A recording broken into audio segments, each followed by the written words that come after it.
My name is Thomas Hurd. I'm the store manager here at the Carlisle Walmart.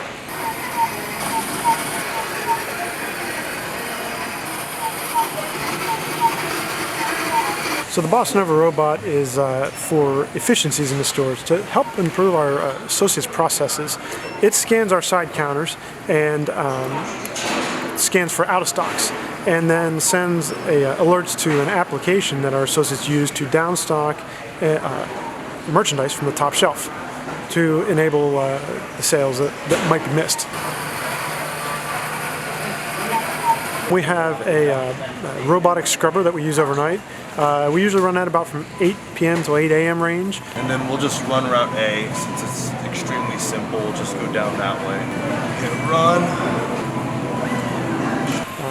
It helps us scrub our floors, helps reach more areas of the store with the folks that we have on our maintenance crews overnight.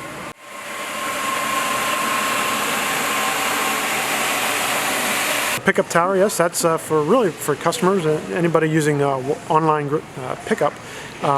If we have an item that's available in store for pickup, they can place an order. That order is sent to us. We pick it, we place it in the tower, and then they use an email barcode to scan and pick up their item. It's really to improve speed when they pick up their merchandise. They can get in and out of the store very quickly that way using the tower.